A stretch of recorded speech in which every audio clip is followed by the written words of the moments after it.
taking a merry little time as it always does. What's up, Instagram? Fizzle Bizzle. I will live on everything, so you may proceed. Welcome. Come one, come all. This is the, okay, I had to think about it for a second. Berkeley Poetry Slam. I am here in lovely, I ain't even gonna tell that lie. I'm in Richmond, but I'm representing Berkeley, California today. It's kind of a hot day today, which is lit. I am your host, Prophet. Um, I am a Richmond nigga that like has spent some time in Berkeley, so like I'm really happy to be hosting today.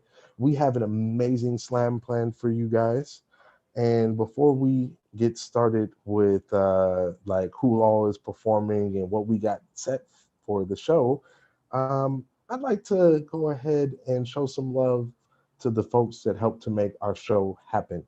So,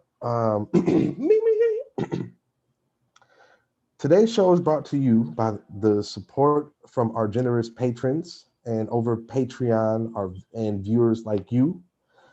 This show is really rewarding. It's kind of like being in church. You could hear gospel in each poem and don't have to feel judgment from any of the poets or any of the other people in the audience. And that's what I really love about this space. But doing these kinds of shows are not free, unfortunately. And because of that, because of capitalism and like the mercilessness of it, um, we we need help in making these things happen. And our patrons and our supporters are like the biggest part that biggest reason why we are able to make this happen. Um, so everything that we do get helps Rich Oak Events plan and budget uh, so that we can pay our feature artists, support local writers, and keep providing a space for the East Bay community. And now, like for people all over the country that participate in our virtual events. So we want to send a special shout out to our patrons, in particular, Renee Edmonds, Emily Chow, uh, Kayla Lee. They are our regular patrons. We want to thank Jessica Kozachick for sponsoring one of our weekly workshops. And we want to give an extra special, like, if if it's consensually, of course, but an extra special hug. Mwah! Love you so much to Alice Grimm and Sarah O'Connell, because by pledging $100 a month, it helps to give our home, the Allen Bluford Center, um, it helps to keep it going during the pandemic. So like every dollar that we receive is like super essential to the work that we're doing right now. Also, we have a ongoing campaign to get $1,500 in monthly donations, so that when we return to in-person events, all of our Richmond and Oakland-based events will be free. So if you'd like to support us and like really, really believe in supporting art and like keeping communities building and going strong, and you do believe that like people of color and minorities, queer folk need to be represented and supported in spaces like these, you can hit us up at hashtag Rich Oak Events, like Richmond, RICHOAK, like Oakland events, because that's the stuff that we do. Venmo at Rich Oak Slam, uh, or Patreon at Rich Oak Events. Patreon at Rich Oak Events, Cash App at Rich Oak Events, or Venmo at Rich Oak Slam. So now that I've gotten that out of the way, like I said, we got a pretty dope ass slam planned for today. And as much as we are some liberals, some fire breathing progressives here in the Bay and here in America, um, there are rules in the slam. And as much as we hate rules, unfortunately, in slam, we kind of have to follow them. So, to the poets, you have 3 minutes to share whatever you like, but there's only a 10-second grace period. And points will be deducted for each tick after the grace period. So if you have a 3 minute poem, you're fine. A 3 minute and 10 second poem, you're fine. But for every second, you will be deducted points. So please, please, please, please, please try to stay within our time limit. If you go over 4 minutes, like I have actually done in a show before, since we can't play you off stage, unfortunately, we're going to have to mute you. And it's super awkward if like you're still like performing and then you hear me talking over you, telling people to cheer for you. Um, so please remember to, like stay within that time frame. There is no props, no musical accompaniment. Basically, it's just you and your original work. Um, the top five poets move on to round two, but it looks like they might have everybody that is currently slamming in round two. Uh, I haven't checked the list just yet, so like I might be wrong about that. Also, today is kind of radical because it is the new shit show, which is a staple of the Berkeley Slam, where usually before the pandemic, it would be the first week of every month. We have a show dedicated to people doing all of their original work. Unfortunately, quarantine life has fucked everybody up. So now we're doing it on the last week of the month for the very first time during quarantine, a new shit show. So basically, what that means is if you have a new poem, go ahead and flex. If you have two new poems, go ahead and flex. If you don't have a new poem, hey, if you've never spit it on Berkeley Slam, it's a new poem today. So yeah, like wipe the dust off that piece and spit it because it's kind of fun when we do this. Um, and last thing is the word of the day. The word of the day today is sinuous. And sinuous, as far as I know, um,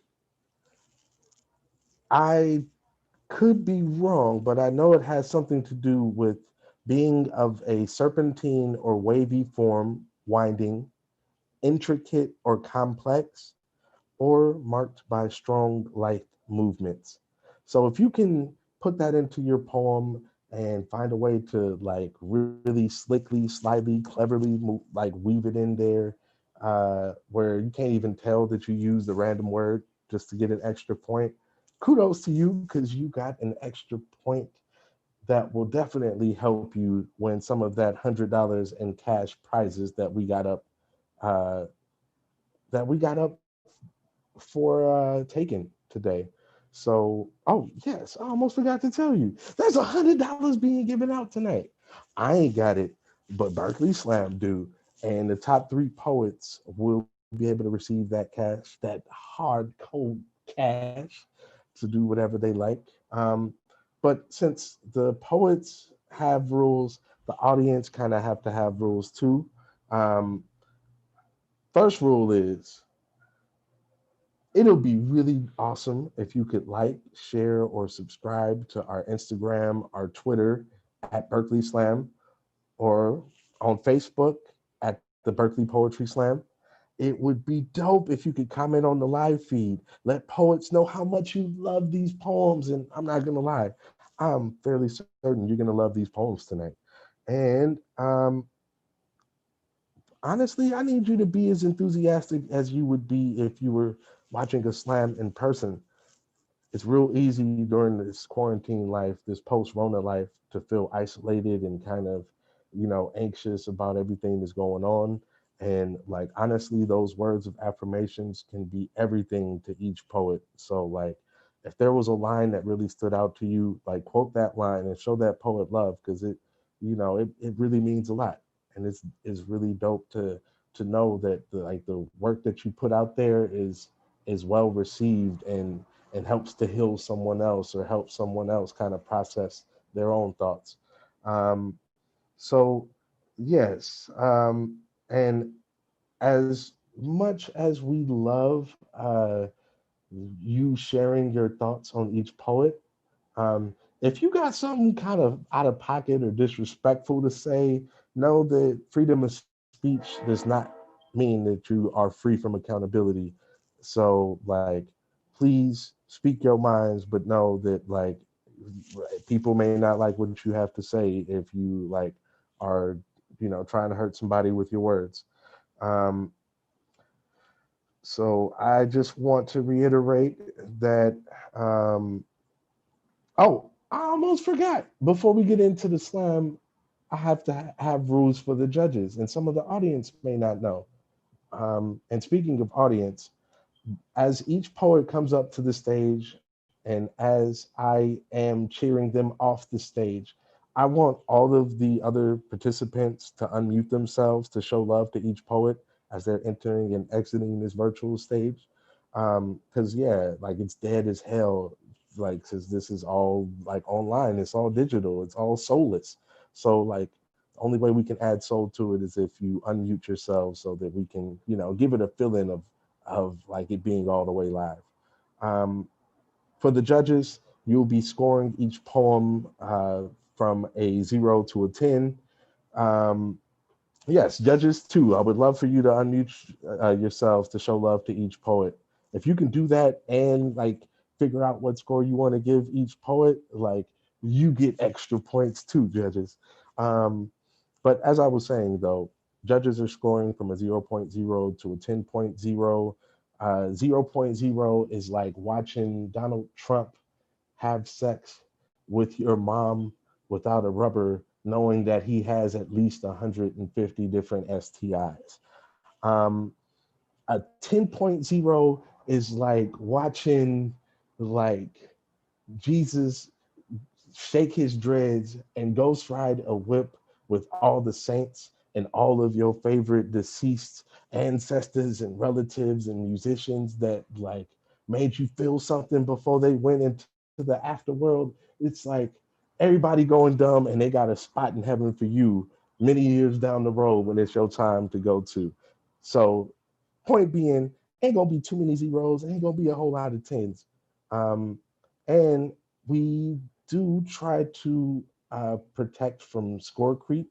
If you don't know what score creep is, it's when, like I might have been drinking a little bit of dranky drank. I might have been smoking a little bit of danky dank.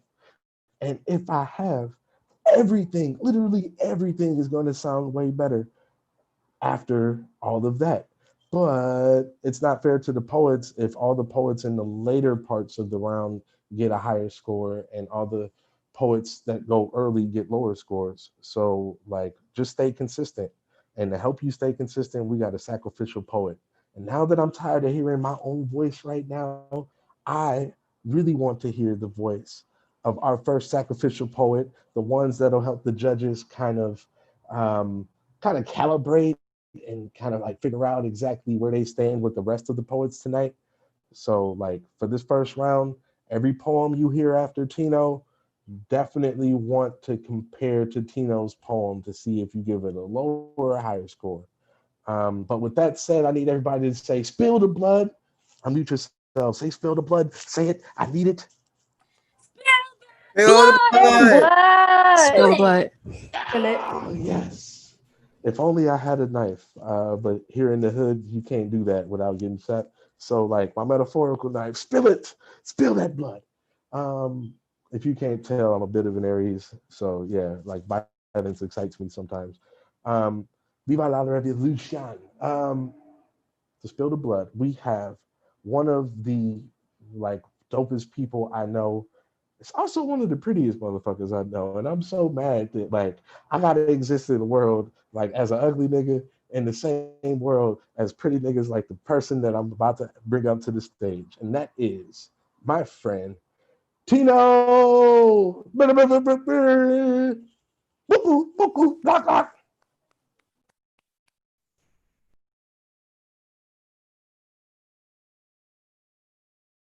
You're muted. Oh, I know. I'm sorry. I was doing the Asia Brian Wilkerson. Give me a second. I'm finishing my poem on the mic. Um, Shout out to Asia Brian Wickerson because she's so fucking dope. And I've only heard of like their gloriousness at the Berkeley Slam and like writing new shit on stage and then like killing it. But I'm not Asia Brian Wickerson, so yeah. But if you're out there and you're hearing this, we love you. And this isn't for you, but I'm glad you can hear this. Sorry, that was fucked up. Ode to the sound of my neck cracking and how it never fails to startle someone in earshot. To see the sight of a neck turning the wayward bend sideways to then be followed by the sigh of relief escaping me every time. A euphoria tantamount to the scent of eucalyptus lips. My hands do the healing. Men with little muscles too sore to speak for itself. Damn the stress that's carried there. The madness that ushers in itself after all the uncomfortable places, everything out of reach, or forever making a new home. So it makes sense that it's all fleeting. Sooner or later, I must crack my neck.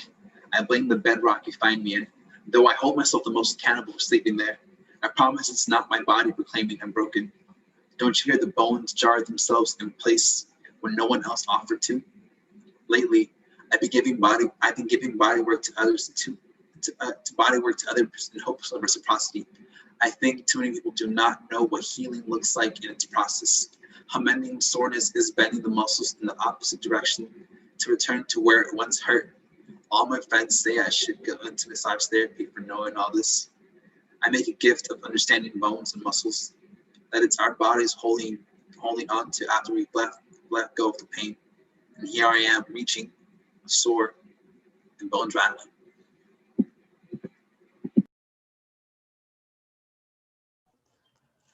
Can y'all please make some noise for that poem? Yes, 'Cause poet. Yeah. That was Wow. awesome. Wow.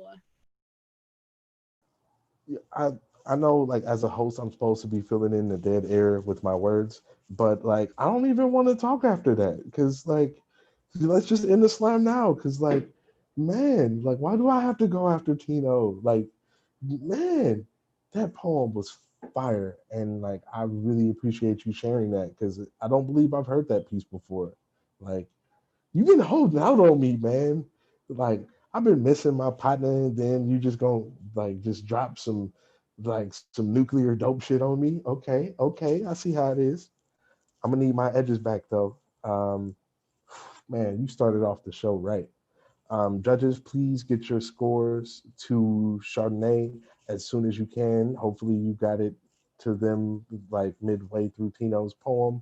Um, and yeah, like oh man, like I honestly feel like my grandmama does on a Sunday morning, yo. Like just feel it in my bones. Like I got the spirit right now. Like the ancestors spoke through you, bro.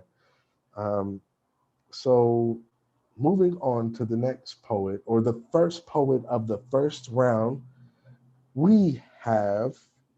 I don't think I gave you guys the order.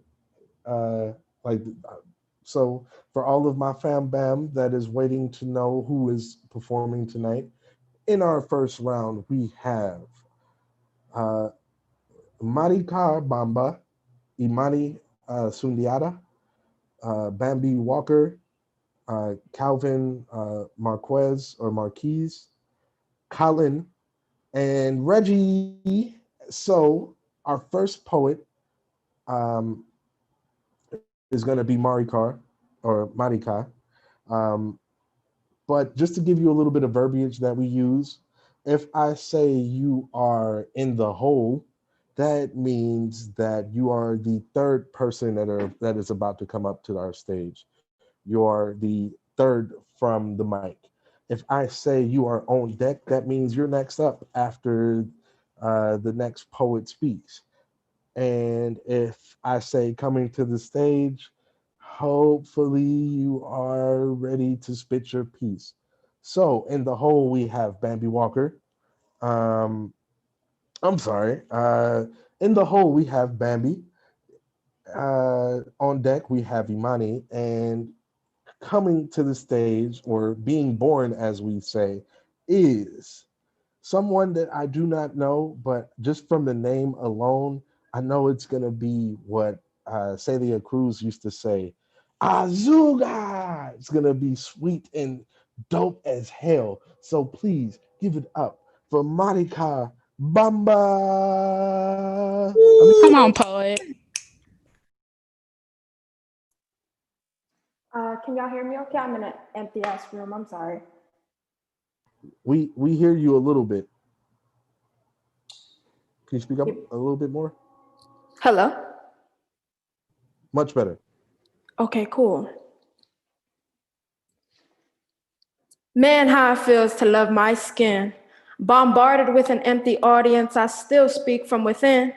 Guarded with toughness, figuring out how to soften. Love's not overrated, we just criticize too often. I can see darkness in my eyes, trying to stop the tears from falling. Emotionally weak, I speak nonsense in my poems. They say it's unique, but it's scattered thoughts I write in my phone. Isolation and alone. Seeing too many murder scenes, it's like I'm turning into a crow. Therapy helps a little bit, but what else can help me grow? Chip away at my ego until it isn't there now. Get rid of bitterness even when they start to care now. I love the occasional stare down. Undo my bun, wisdom flows when my hair's down. I never win any slams, but I really don't mind last place. Participation trophies on my walls like my words got erased. Thinking, what does a successful poet even look like? Pushing past the past, I'm more than the mistakes I made in my life. Still got decades to go before I enjoy my vibe. I still be fucking up sometimes. And these eyes don't realize lies. They scan for problematic words. What's an angel to a bird if both fly and then our world? Invisible souls and ancestors, they swirl. I think about my guardian angels and who they really serve. Who is this Filipino baby? I have anxiety, I'm not crazy. Put me in the line of fire, never asking people to save me. Is this person queer, a man, or a lady? Non-binary magic, cis people don't faze me. It feels right when I rhyme and share pieces of my diary. Air sign energy, but attitude real fiery. I'm too loud in meetings, got them thinking why they hired me, but work too damn hard for them to try to fire me. Man, how it feels to love my skin. Bombarded with an empty audience, I still speak from within. Thank you.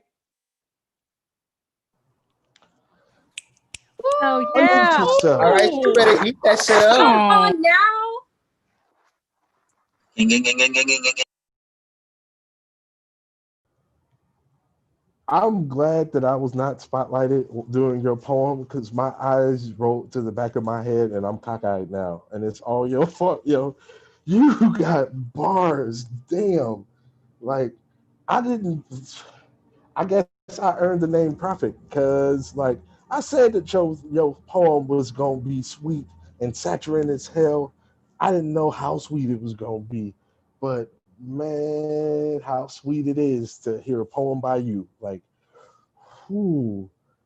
Um, there were so many lines in it though. It was like trying to just reach for one. You had the poem about cis people, like cis cis people don't phase me. Like just like man, just I felt that on the spiritual level. So judges, please send your scores to Chardonnay, and if they are not up to par, yeah, like I'm not gonna threaten violence, but like my face will. So like if you don't want my angry light and Aries nigga face, then like y'all better be consistent and y'all better be good tonight. Um, damn, that was the best way we could start tonight's show. Um, I believe we're still waiting on Tino's score. So in the hole, that means third from the mic is Calvin Marquise. If I'm mispronouncing your name, please correct me because I'll be damned if I get anybody's name wrong. And I apologize if I do. And that doesn't count to time, by the way. That won't count to time, just so you know. Definitely. So Calvin Marquise is third up, aka in the hole. Bambi is going to be on deck, and Imani is going to be coming onto the stage now. Um, However, I just learned of a slight minor complication, so we are going to try to figure that out while the next poet comes up to the stage. So while we're figuring that out, I need folks to unmute themselves and show maximum love to our poet, our second poet of the first round, who was being born on this stage, E Money. Woo, woo, Yes, woo, that's woo, my baby. Let's go! Let's go! Yes. Trigger warning, sexual assault referenced but not depicted.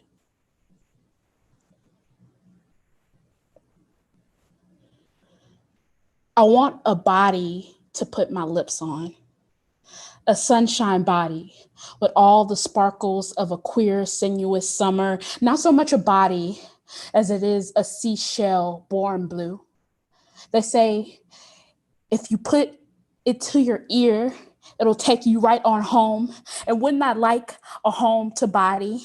And not so much a home as it is a ride in a car that is simultaneously my father and a limo to prom. Both things I missed on account of being a breathing thing that never wanted to be alone, or a breathing something left behind. Okay, not so much a breathing something as much as a thing people breathe into. Like a CPR dummy that never really knew a body. It wasn't dying to costume, and now not so much dying as it is becoming my father. And didn't he come out swell? Just ask his tombstone for directions to the nearest hospital because I need a doctor for this bug in my tummy. Okay, maybe not a bug as much as it is a spilled battery in the lining of my heart. And when I say spilled, I can't possibly mean anything other than a cup of rainbow juice poisoning my Sunday's best dress. And of course, juice is actually referring to the dolls that play dress down in my cousin's room. Sometimes the dolls don't look like people, just the monsters I thought I dreamt. I never liked dolls anyway. Kana said I tore off all the heads of her dolls when I was 2. She's still mad about that. Okay, maybe they weren't heads as much as they were tree limbs that hung too low to the ground, that cats and children like to climb. And they were a choking hazard anyway. I mean the dolls, not the tree limbs. The tree limbs can't be choking hazards. Only bodies and their tiny heads can. And by choking hazard, I really mean something that cannot take me home again. And by again, I mean for the first time. And by the first time, I think I mean the time I learned what sex was in my cousin's bedroom. There was dolls there too. I was 5 and a choking hazard anyway. And by choking hazard, I mean a breathing thing that can't remember her father's smile, or if I don't know how to say what I need to, so I didn't. I don't know how to say what I need to, so I said it anyway.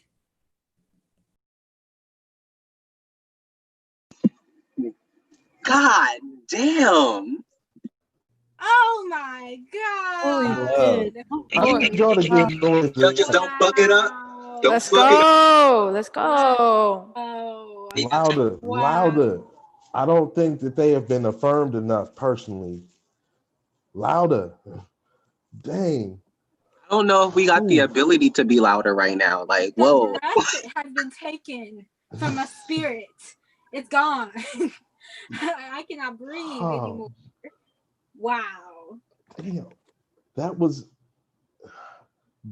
right there was like a funeral, a seance, like, and just just reminds me of like that spiritual element of being around like just family and people who know you best, that just, you know, like that just give you strength, you know, no matter how much you've been through or how much you've endured. Like that poem, like the strength and being able to perform that poem and speak your truth no matter how difficult it may be, like, man, I give you the utmost respect, and I love that poem so motherfucking much, yo. It's ridiculous. Like, man, like, and you know the wild part is, they hit me up on IG. They hit up Berkeley Slam and was like, "Yo, you got any more slots left?" And I was like, "Yeah, we about to close the slam in like an hour, but yeah, I got a spot for you." And I'm thinking like, okay, this could go either way, but like, with a name like Imani, they're definitely gonna be dope. Man, like I I could spend like the next 20 minutes talking about how amazing your poem and you are. So I'm gonna go ahead and stop running my mouth because we got all people that need to speak the truth. But thank you so much for sharing. Um, ooh, dang, like I was expecting that at some point I'd be able to like still have some edge control, but like I have a feeling that my edges is gonna look like Trump's like all night. Y'all gonna keep snatching them. So we are still waiting on some scores. Uh, we are still trying to resolve that technical difficulty. So please be patient with us. We will be forthcoming with it very soon. But in the hole is Colin. On deck is Calvin. And I'm gonna need y'all to unmute yourselves because just like the first two poets today. Colin is not on the list. I'm on the list, nigga. Oh, Reg. Oh, my bad. I thought that we were putting Colin in Chardonnay's place in addition to Reggie. Sorry. So yeah, see what happened was like I lied to y'all, but I didn't know I was lying. So is it a lie really? So in the hole is Reggie. On deck is Calvin, and coming up to the stage, I'm gonna need y'all to unmute yourselves again for this dope poet known as Bambi. Yes! Come on, girl. Yes! Yes. Can y'all Yes. hear me? Yes. Yes. There's something about your love that makes me weak and knocks me off my feet. I now know that vulnerability means can't make eye contact, covering your face for dignity's sake. Talking through mouth filled with pillowcase, you say, you could have broken me then, torn me apart, and why didn't you? Vulnerability is Knocks Me Off My Feet, specifically sung by Luther Vandross. Something about a gay black man singing to a heart unknown just hits a little different.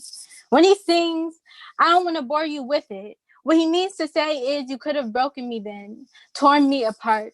Isn't it the brink of something beautiful? The preface, to say so much and saying, face lodged in pillow, do not make a burden out of me. I don't want to bore you with my troubles, but there's something about your love that makes me vulnerable.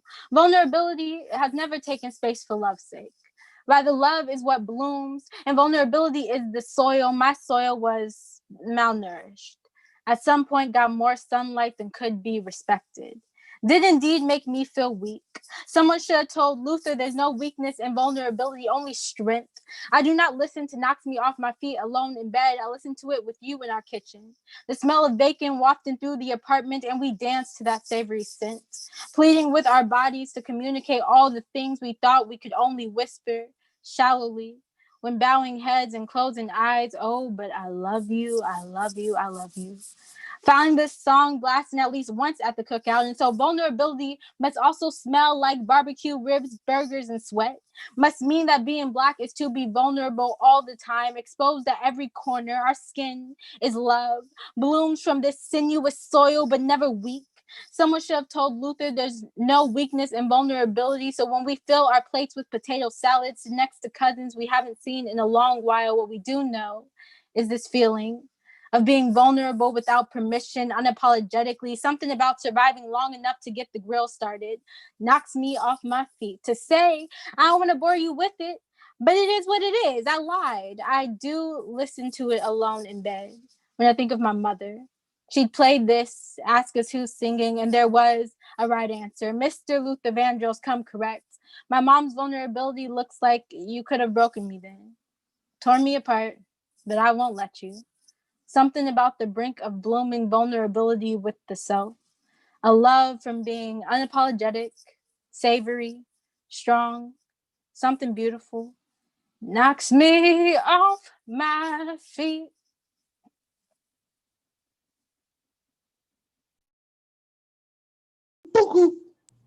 You Ooh. fucking better. Come on. Gang, gang, gang, gang, Damn, gang, gang, Alan. gang. Bra, bra, bra, bra. Yeah, I was about to say, like, I'm starting to get tired Yes. of demanding that y'all make noise, because like that was definitely a poem worth making noise to. Like, not only do I want to be them when I grow up, like I want to be able to sing like them, because you knocked me off my feet too. Um, man, like the first three poets tonight, like just back to back to back dopeness. As much crap as we usually talk about the judges, y'all got a real difficult job tonight. Like extra difficult. I believe. Oh, and yes, like I just, I'm gonna just go ahead and let it be known. Like Bambi is always like on fleek, from like their fits to their hair is always like beautifully colored. So like, yeah, like I just hope that one day, I'll be able to just just half the swag that they have. Because like, damn, like I'd be a swaggy motherfucker if I could just have half of their swag.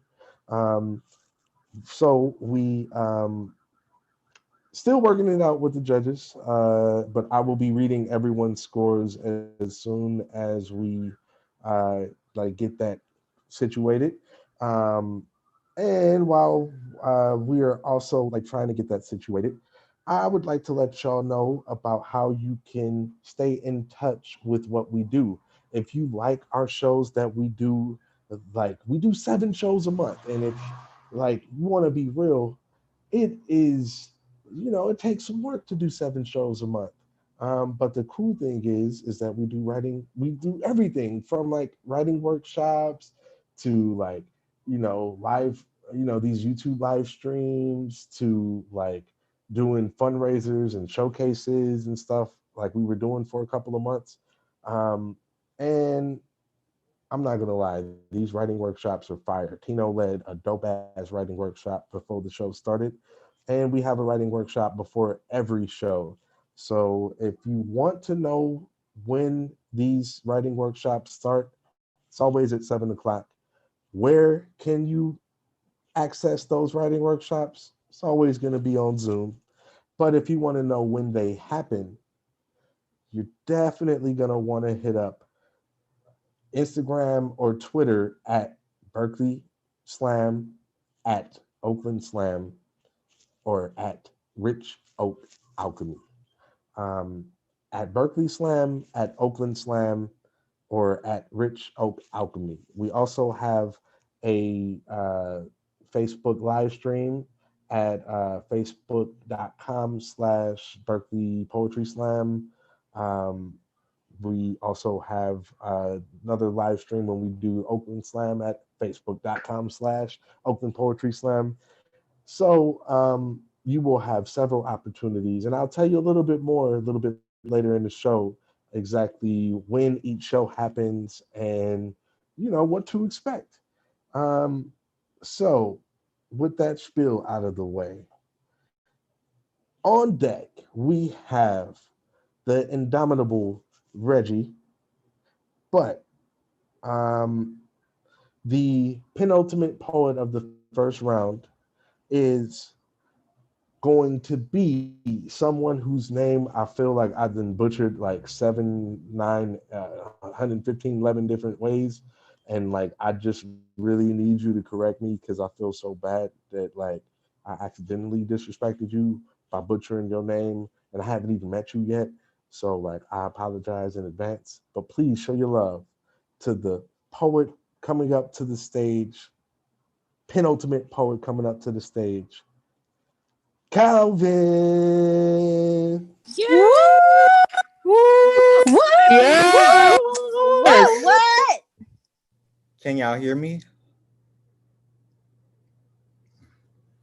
Yep, we can. New shit for real, like an hour ago. Home is where the heart is. Wherever the heart is home. The heart should be at home. I go home and look for my heart. I go to my mama home and look and look and look, and my mama look back at me. I ask her, have you seen my heart? I ask her, is this home? She say, don't you see these bills paid? Don't you see this blood stained? Don't you hear that ache? I say, is this home? She say, church, creek, crooked, curse, child. I say, home. She say, this her house. Her house, one under God. She say, I seen your heart and tried to forget it. Say, I pray for your heart. I took your heart to the church, to the creek, and still is crooked. She say, my heart too crooked. My heart not welcome home, ain't welcome in this house, in this godly house. This house can't be my home. So I search for my home. I search for my home everywhere. And when I could not find it, I tried to build it.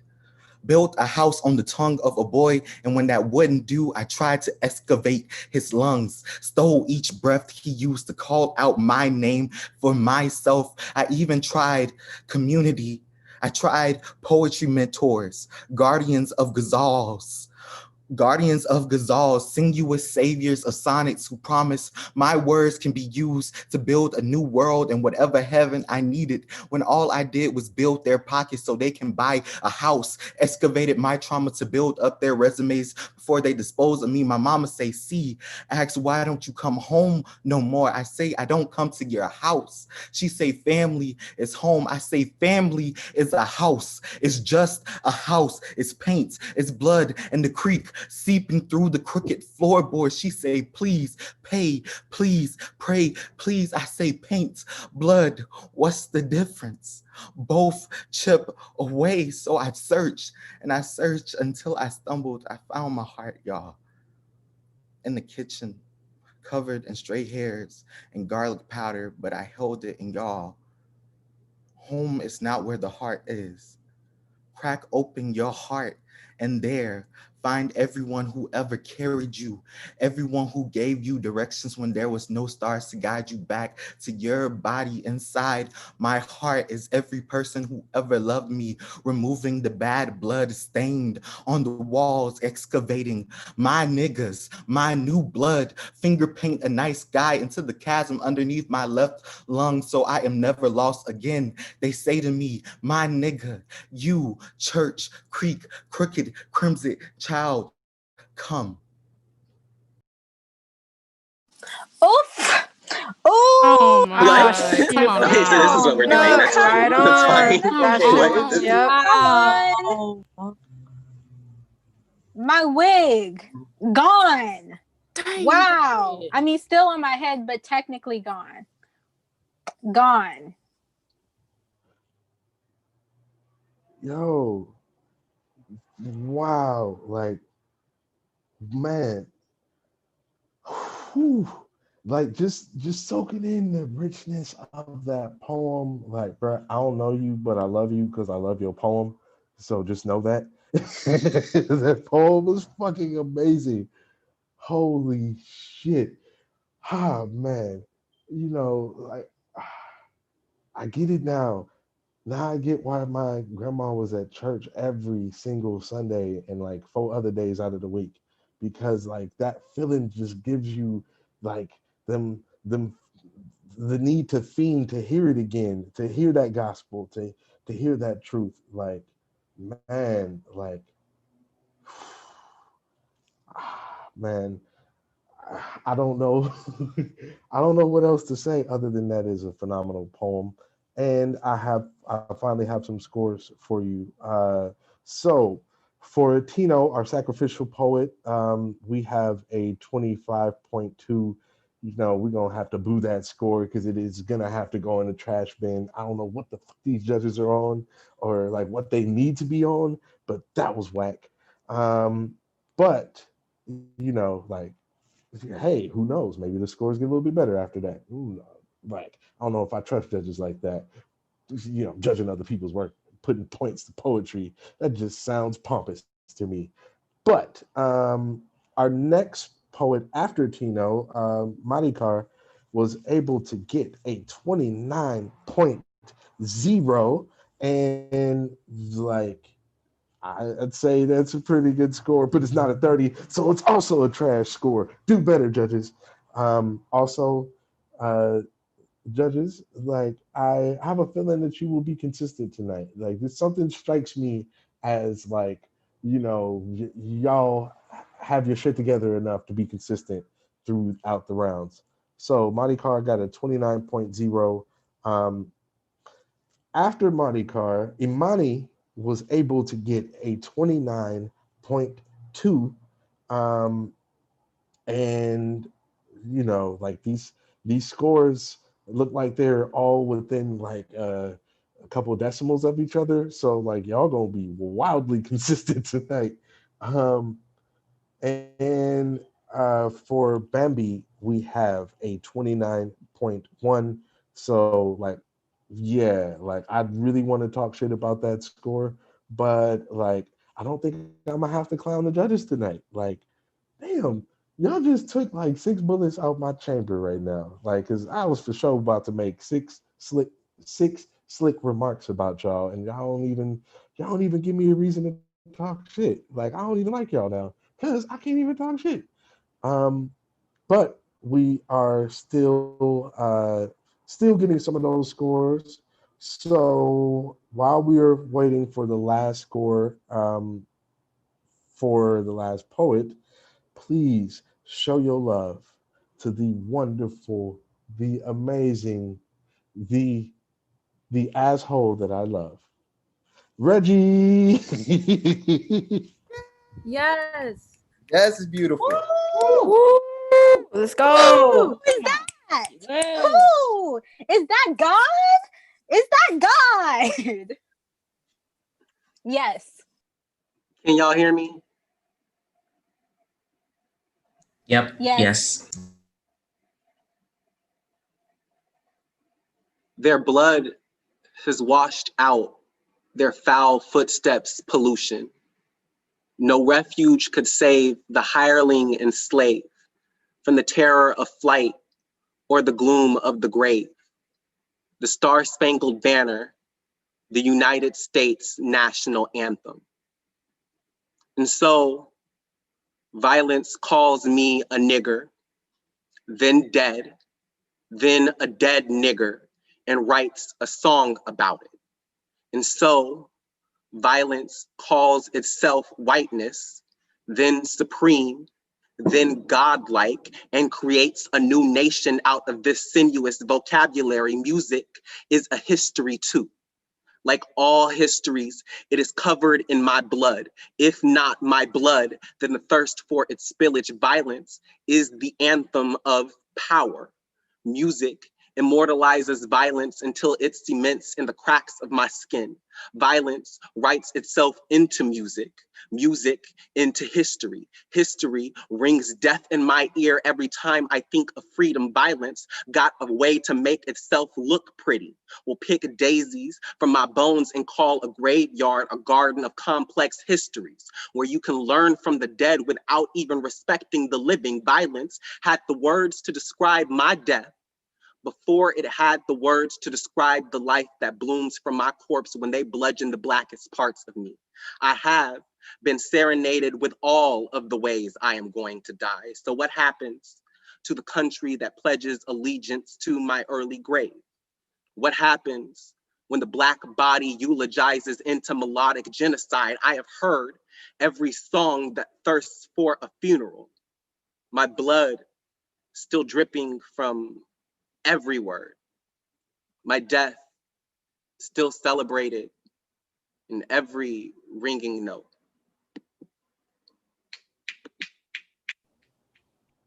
Yeah, make some noise. Yes. Wow. Woo! Wow. Let's go. Yeah. That was dope. Wow. Whew. Y'all sound like a bunch of Richmond niggas. That's what I'm talking about. Man, if we could keep that energy for every poet that gets into the second round, like that would be great. Because man, whew, that piece, like, I ain't gonna lie, Reggie, I appreciate you doing that poem because I was just having a conversation with one of my mayonnaise associates. I don't think I need to say much more other than I can best describe them as mayonnaise.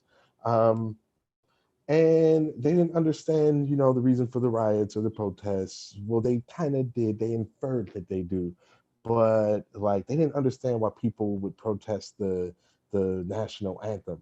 And I quoted that third verse the way that you did in that poem, but not the way you did in that poem, because like I'm not as eloquent as you, but like, whew, you made every point that I tried to make and kind of did make way better than I could ever dream of making it. So like, man, thank you for writing that piece and speaking to our collective pain and struggle and like, whew, man, like I said, these judges is gonna have a fucked up job tonight because imagine having to put points to poetry when all the poetry is dope as hell. Like there has not been a single bad poem at at all slams I've been to.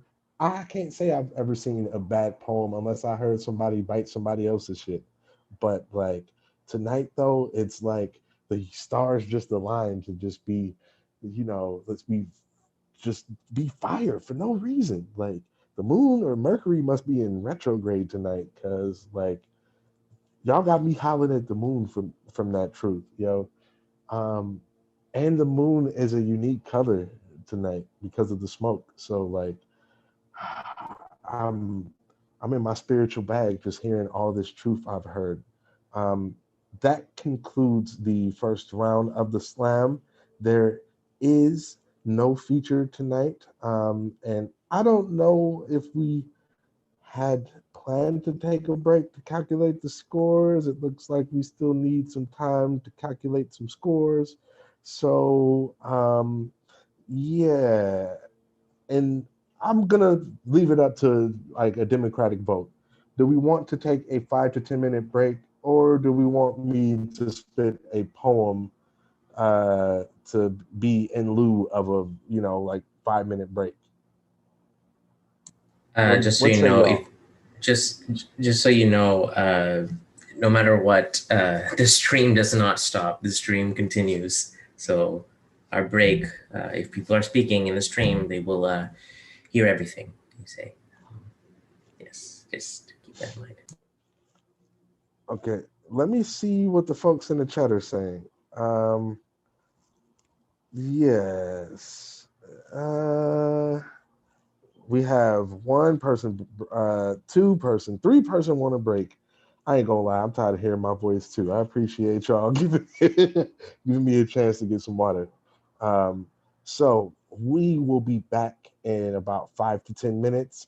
No, that's not an in-person Berkeley Slam. Like we're gonna be outside, big chiefing for like 20 minutes, 5 to 10 minutes. No, that's like you're on a probation period at your new job, 5 to 10 minutes, because yeah, like we want to be able to make sure that we can tabulate all these scores, get everybody to express themselves in the second round, and like not be up all night trying to get this slam finished, because if there's a tie or two, like there might mess around and be like uh, a death battle at the end, like what almost happened last week, like that sudden death haiku battle.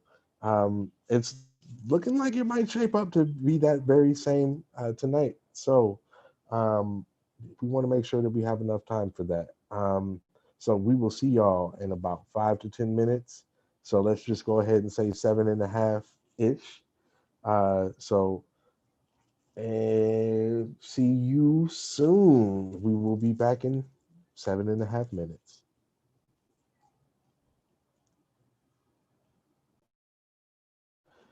Can you like put the Berkeley Slam image up, Arvin?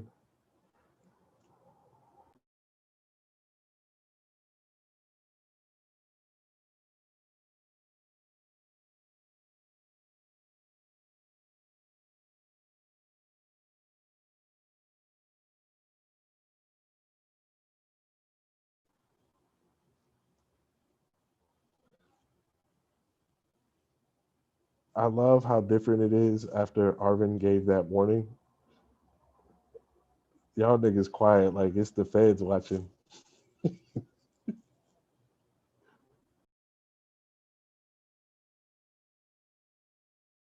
I mean, it's the same people watching. They haven't gone anywhere. Audience, if you are watching, once again, please do consider supporting us on Patreon. You know, we're in a pandemic. It's hard to keep this kind of programming going. And, you know, if you just go right over here, patreon.com, Rich Oak Events, you can see on this screen, right? We have 33 patrons right now. So we actually just hit our goal, 30 patrons. We can now let all performing artists into our events for free. But you know, we can go further. If we hit $1,500 in monthly pledge donations, we can make all of our Oakland and Richmond based events free to the public. And this is a very important thing, right? We want arts and these, you know, we want it to be as free as possible to the public. That's a noble goal. You can see here as you go all the different tiers that are there. You know, you can go as little as $2 a month and go as much as $100 a month. You know, you could sponsor a feature, support the DJ, support workshops. We are especially like in need of people to help sponsor these workshops because they are free writing workshops for, you know, anyone to attend. Then that's not very sustainable without support. Also supporting the Alan Bluford Center for Justice, the $100 tier. This money goes straight to the Alan Bluford Center for Justice, which is a creative space in Oakland. And we want to help keep such spaces as this open, you know, and sustained. So that's also, we highly encourage if you have the ability to help us support the Alan Bluford Center. But this is Patreon. Donations are, of course, tax deductible because we are sponsored by a 501c nonprofit. So that is to our viewers. You know, you might have some money, you might not, but if you do, please consider supporting these programs. Yeah.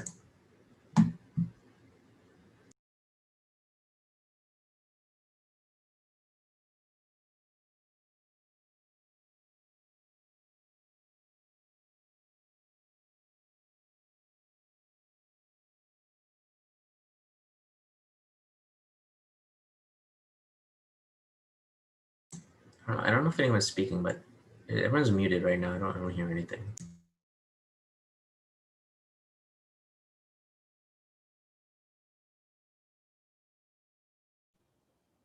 I'm trying to keep these train sounds, sirens, niggas yelling, and you know other noises out of the stream. So I'm gonna stay muted.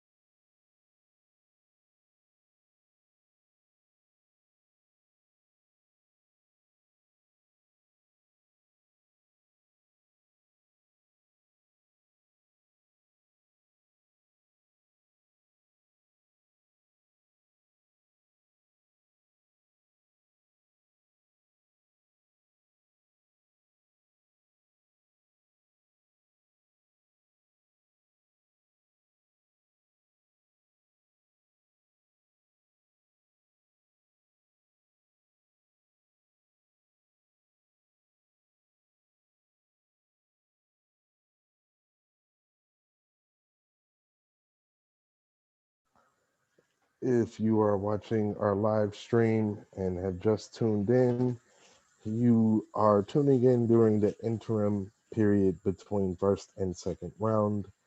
We will be getting started in a few more minutes, so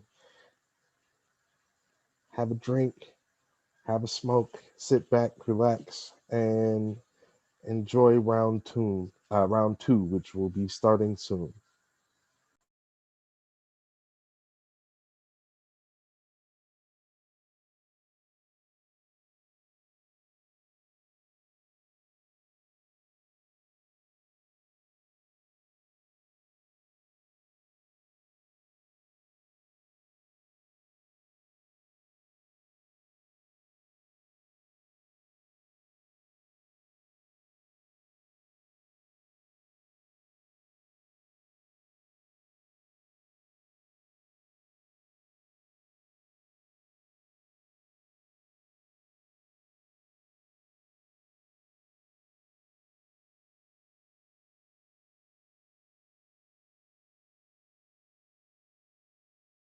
So welcome again to our Instagram viewers. We have just started up the stream again.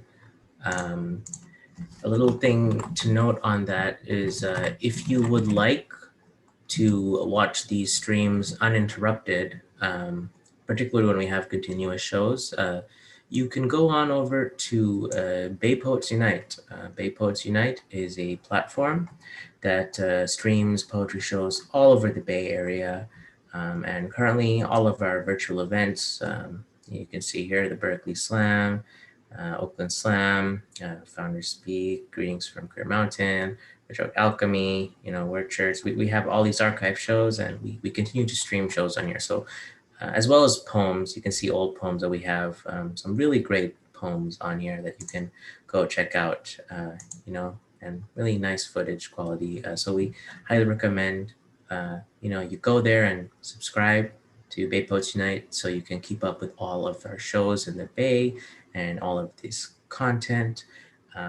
As well as if you want to support this kind of streaming, once again, going to patreon.com/RichOakEvents, where you can pledge a $5 a month subscription fee. Of course, Bay Poets Unite is free, but if you would like to support it, you can pledge a $5 per month subscription fee.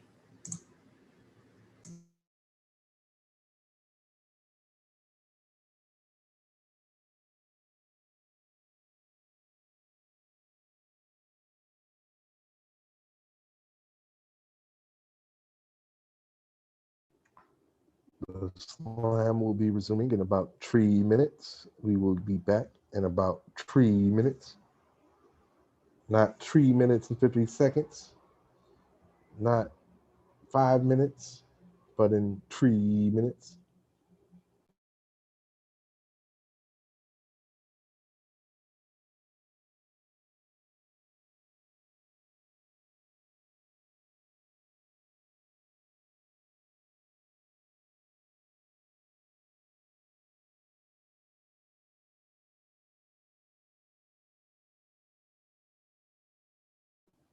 I wish we could play music without getting the stream taken down.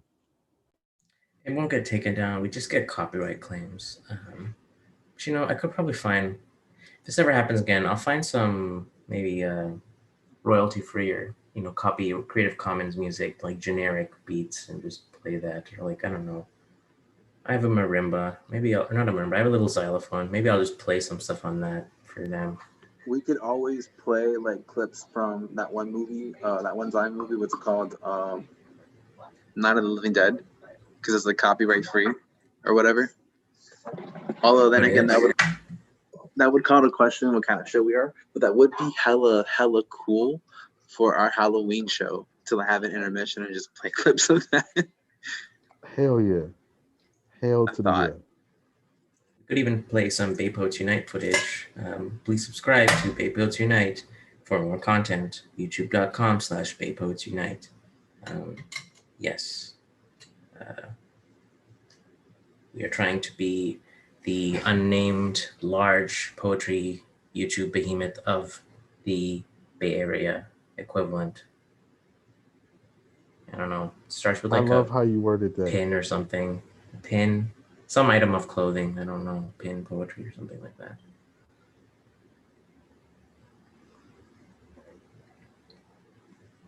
I thought it was collar spoken word or sleeve spoken word. Are you sure it's not like pen something later, penning something later or something like that? I don't know. Or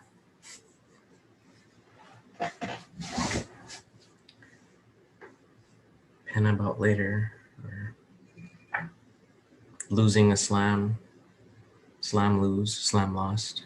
I don't know.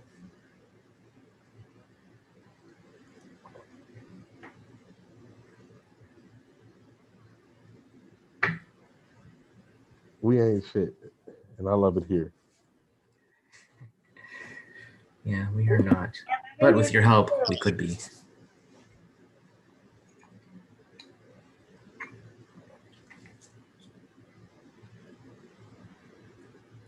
I'm actually like taking this time to like meditate. Like it feels good. Like everyone is here and it doesn't feel like I'm alone in my room. It just changes. So it's like, I love it here. I love it.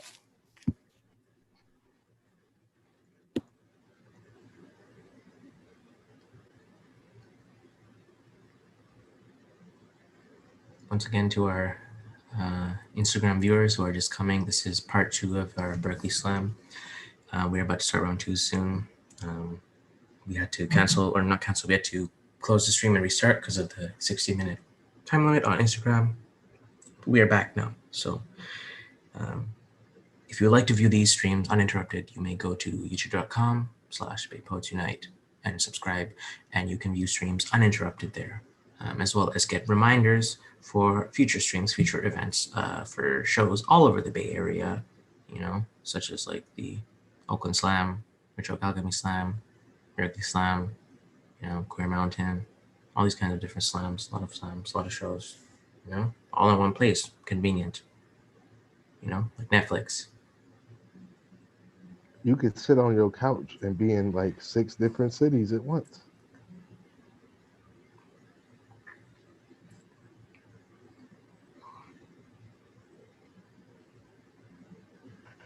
We are about to get started for round 2 poets. Please let me know in the chat that you are back.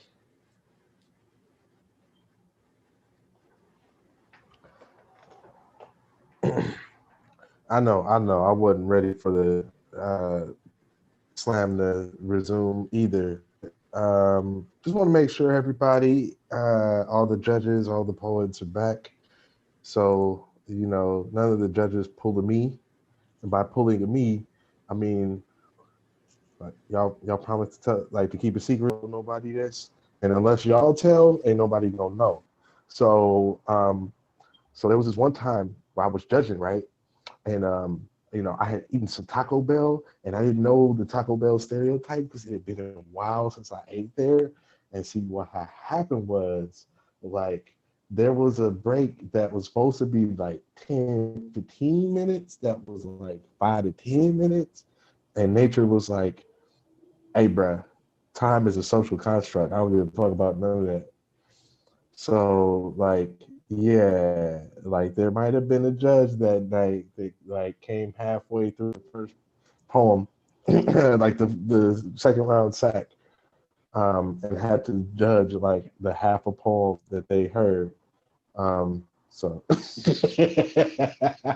I know, horrible story. But it looks like I have just about everybody here. So, I would like to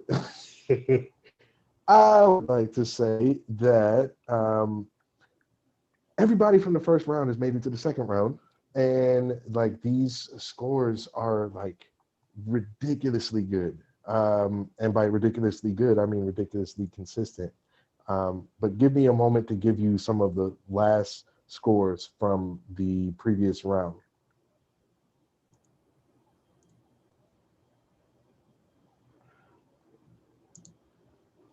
As soon as the doc comes up. All right, so For the last two poets of the first round, we have for Calvin, which I think this score is super deserved. Our first 30 of the night.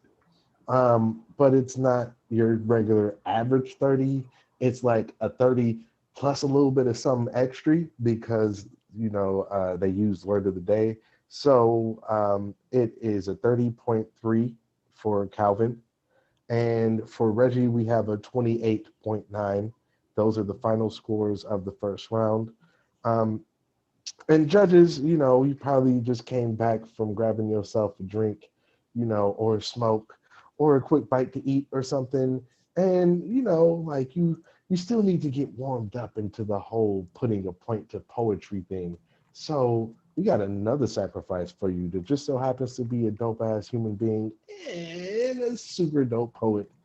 So if y'all ready, because I know I'm ready for the second round of this here Berkeley Poetry Slam, I'm gonna ask that everybody unmute themselves and make maximum noise for my sibling, who goes by the name of one of my favorite drinks, Chardonnay. Woo! Gang, gang, gang, gang, gang, gang, gang, gang, gang, gang, gang, gang, gang, gang. Where's my Marvin Gaye, though? Period. Yo, can you hear me? Yes. Yes. Yes, we can. Lit.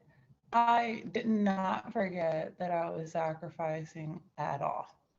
And I'm not just saying that while the poem I'm going to read is loading extremely slowly.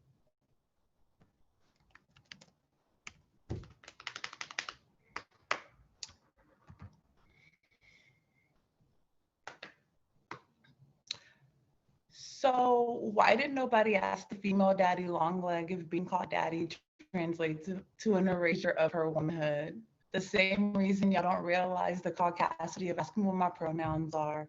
It's always a queer, non-binary person lacking color as much as they lack respect for boundaries, unless they're talking about the borders built by their ancestors with the same hands they used to cut the tongues out of the mouths of mine for generations.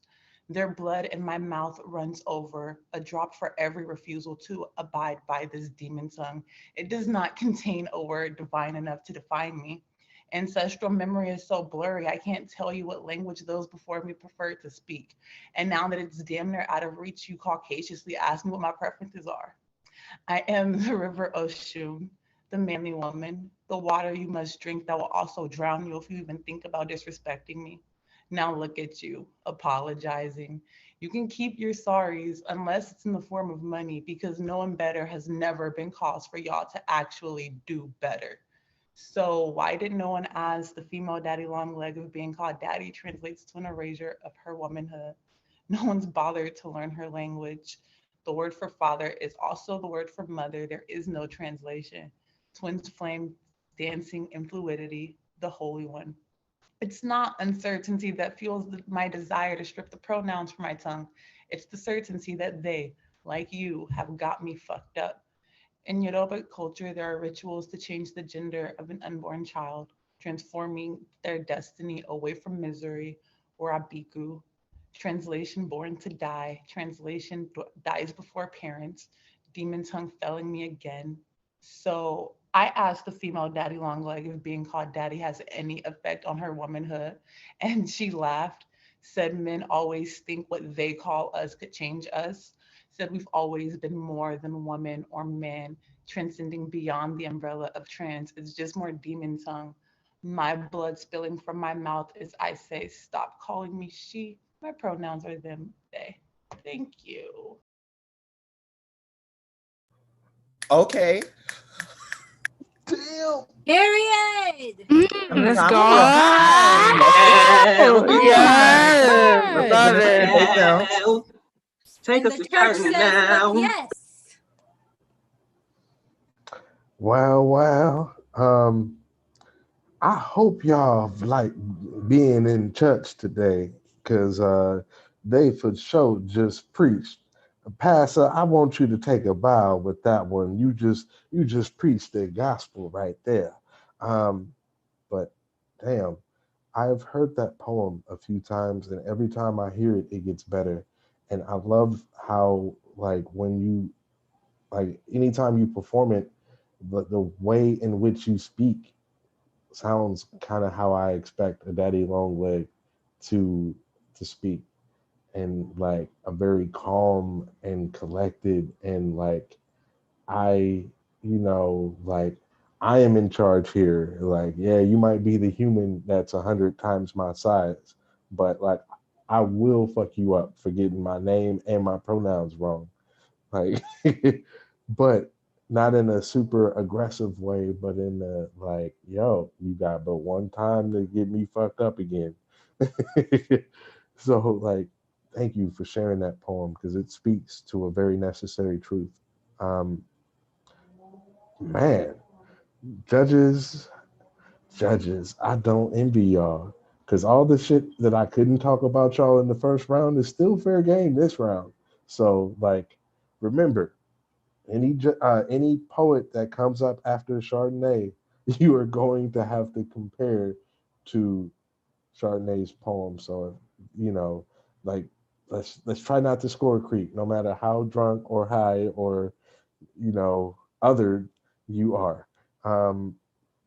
So this is going to be the order for round two. For the second round, we do it in reverse order of when you performed in the first round. So coming up first is going to be Reggie, then Calvin, then Bambi, then Imani, and then Marikar. So, like, part of me doesn't want this slam to end just because, like, it's been fire as all hell so far. And, like, it's, man, I'm going to have to go a whole nother week for my fix other than Saturday. So, like, man, I just really can't wait to hear what every poet that touches this stage in the second round is going to say. Because deciding a winner is going to be very, very hard. Mainly because the poets of the first round, the difference between the number one score and the number 5 score is less than 2 points. It's like a point and some change. So like they're very close together. And I have a feeling the second round is going to be like that. So now that we've had our calibration poet, in the hole is going to be Bambi. That means you're third up. On deck is going to be Calvin. If your name is pronounced Calvin, please, please, please correct me. And coming up to the stage to start off the second round, Reggie. Whoop, whoop, whoop, whoop. Yes. Woo! Woo! Woo! Woo! Can y'all hear me? Yep. Indeed.com.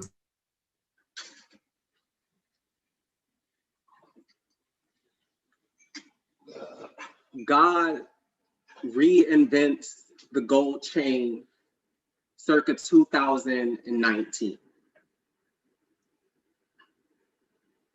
Last night, before bed, a nigga in the hood got down on his knees and prayed to me for a noose that would look pretty against the black of his neck before the night swallowed him into a sleep so deep I could barely tell he was breathing. Afterwards, I melted down the stars until I could work them into the tiniest ovals, hammered a galaxy's worth together until each ringlet became a prayer that unraveled into an infinity of hands grasping another infinity of hands until they both became something bigger than depression. A chain is a flexible series of interconnected metal links used for fastening and securing objects. And gold is a precious metal so shiny I have watched niggas kill each other just to see whose blood will look prettier because of it. Truth be told, every star in the night sky is the ghost of a black boy who called out to me and got exactly the death he was looking for. So every chain in the hood got a Bible's worth of prayers, a litany of dead names holding hands until they become a Mobius of suns, fastening a black boy earthbound. Don't you dare dare ask me to call you home in the dead of night when I can give you all that shines in the dark blue sky, boy. I have seen days where your ass glows sunlight yellow, where you smile supernova hot. Do you expect me to braid that kind of flaming joy into a slipknot death? I can make the cool metal of a chain link fence feel more comfortable against your skin than any twisted cord. So let me sing into your ear while you sleep. Let me give you a sunrise hymn. And if you must be drenched in blood, let it be the ichor from my own veins. Let me pour a gold chain around your neck, each ringlet, an infinity of hope, grasping another infinity of hope until they both become a bigger prayer of please, stay alive, please, stay alive, please, stay alive. And when the morning comes and you look in the mirror, see yourself draped in celestial light, dripping and fly as fuck. When they ask you what happened here, you tell them that you found God in the warmth of a golden pendant reflected in the light of your own body. You tell them that God is out here giving out ropes to something a nigga ain't even got to choke on. Dripping! Oh, Yeah, let's go. How? Okay. oh, Told all of us to go home. just touched my Okay. soul. Man, like, Back it up, see, this, Crystal Jack. I ain't gonna lie, like, Literally. I don't like having to go after somebody like Reggie because, you know, I'd rather be the opening act. That way, you know, I go ahead, do my little spiel, do my thing, and get out before the heavy hitters come in. Because everybody that has spoken or is going to be speaking after me is for sure a heavy hitter. Like, I have no idea who's going to win this slam. Some slams, I have a pretty good idea after the first round, like, okay. But yeah, like none of that here. So like, whew, how this unfolds is going to be epic. But for our sacrifice, we have a score for the lovely and talented and really good at math, like a lot better at math than I am, Chardonnay. They have received a 27.2. Judges, just when I could compliment you a little bit, just when I can like have a little bit of confidence that like, you know, I don't have to talk shit for the first time about judges when I'm hosting a slam, y'all just had to go ahead and give that score. That score. But it's cool. I have faith that y'all get it together. So remember, compare everyone that comes up after to the SAC. Um, and to let you know who is coming up, in the hole, we have Imani. On deck, we have Bambi. But coming up to the stage to be born is a brother that I've only met virtually tonight, like seconds before he spit his first poem. And like I said, yo, I love you like a brother, yo. Like you and I are blood relatives now because your poem just just like it felt like the ancestors just gave me a hug and like kissed me to reassure me that like black people gonna be all right in 2020. So like, man, like I can't wait to hear what comes out of your mouth. So please show your love for Calvin. Whoop, whoop, whoop. Woo! Let's go. Can y'all hear me? Yes, yes.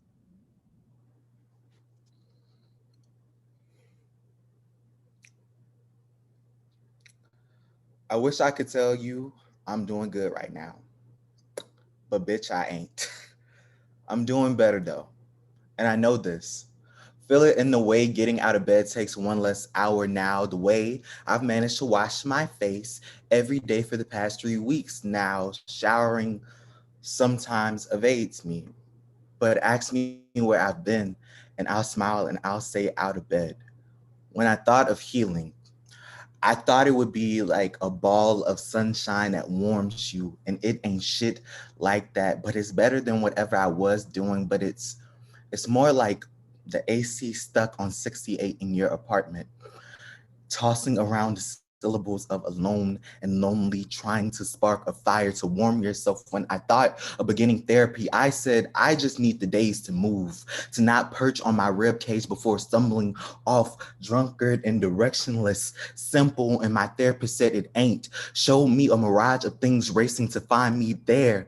My mom and her outstretched hands and clenched heart, every boy who thanked me for a joke, it could not make space for my breath before the punchline. And me, I met myself there, simple. Ask me where I've been, and I could show you a map of my trauma across my therapist's couch. I thought learning how to let go would be easy, and it ain't. It's a lot of remembering and a lot of realizing and a lot of stumbling into doors you did not know were there. I could lie and tell you every day I get better, but I ain't. Some days I'm greeted by a new ghost demanding I resurrected. And I used to fight. I used to scream and shout and spill my sinuous tongue and cry out for God and the ancestors. And I thought they ain't hear me. And I can't say whether they did, but one day, someday, stuttering between Wellings and my therapist's office, another death thing greeted me, and I did not fight. I surrendered and I let it stay. I let it tell me where it wanted to go, and it raged. It pissed on the toilet and it curdled the milk, but then it asked to rest.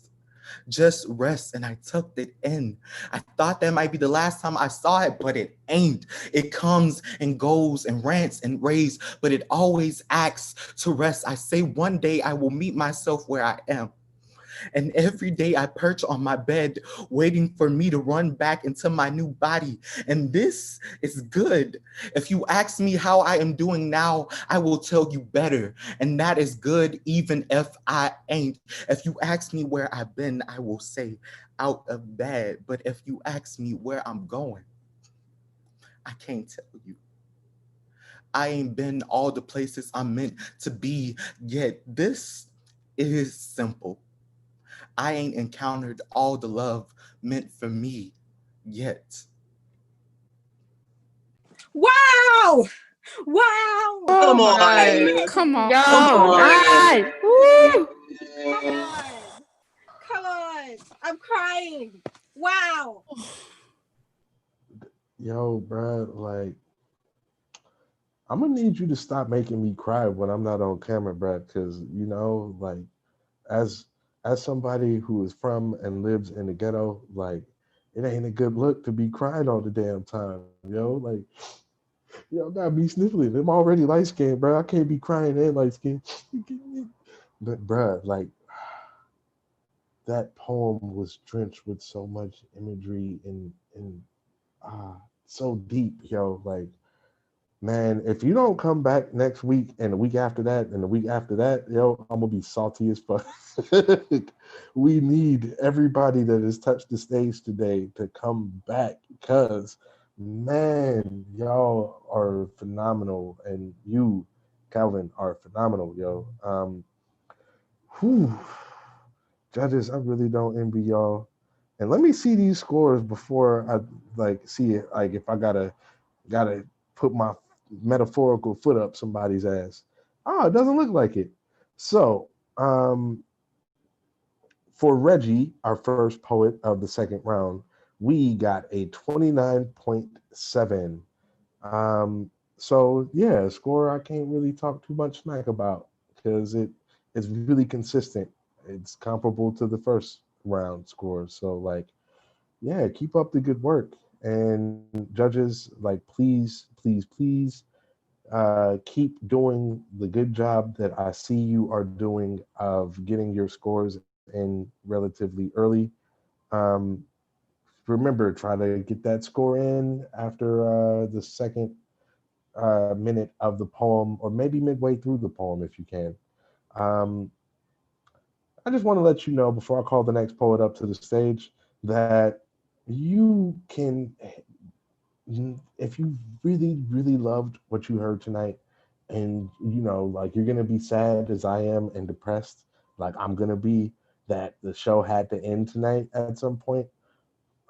If you want to get your fix again this week, you can go to Instagram.com/Rich Oak Alchemy this Saturday at 8:15 ish, we will be having an Instagram live open mic at the Rich Oak Alchemy live feed Saturday at 8:15 Pacific Standard Time. An hour before that on Zoom, we will be having a workshop. I do not know who that workshop will be led by, but I will have that answer Colin. after the next poet. Oh, Colin? Okay. Oh yeah, y'all in for a treat, yo. Like he's my spiritual twin because we're both like, Richmond dudes with nappy froze. So like, yeah, y'all are in for a treat. Like, man, it's gonna be raw. Um, I hear a trainer coming, so I'm gonna have to mute my mic soon. In the hole, we have Marty Carr. On deck, we have Imani. And coming up, being born on the stage, is the one and only Bambi. Yes to this beauty. Return Can to y'all- me my edges, please. Can y'all hear me? Yep. Cool. So content warning, rape and substances stuff. I just need a smoke break just to calm my nerves. I just need to go away somewhere far from earth. I just want to float away on the riverside somewhere eating shrooms, getting mountain high. I just be smoking, watching the sky touch the earth again. This is the closest thing I've ever felt to dead and alive at the same time. My grandma says God be with me when I am lonely and I shouldn't smoke. But yesterday over breakfast, she casually asks about the boy who raped me over a couch. And I say, I'm exhausted with encountering this name.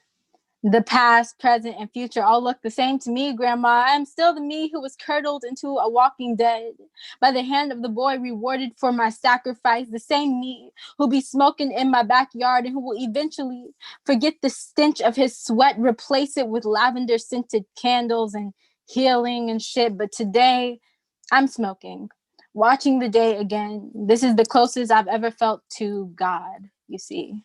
Exhausted.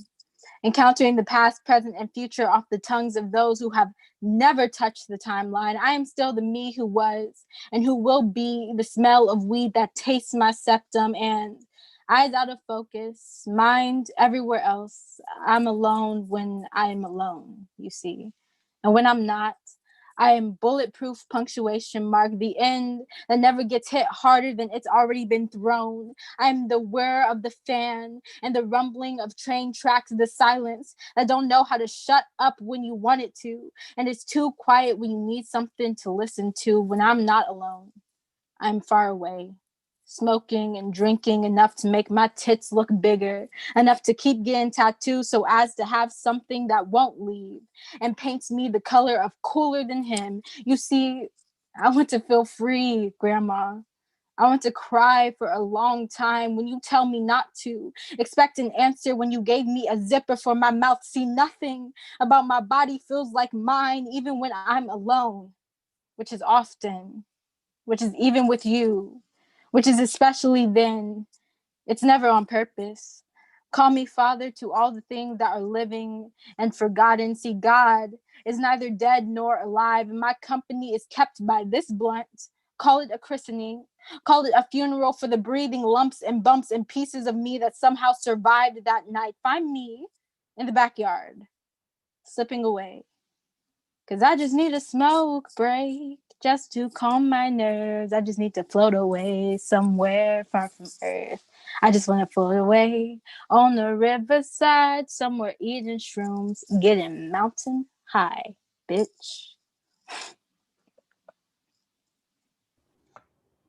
Damn.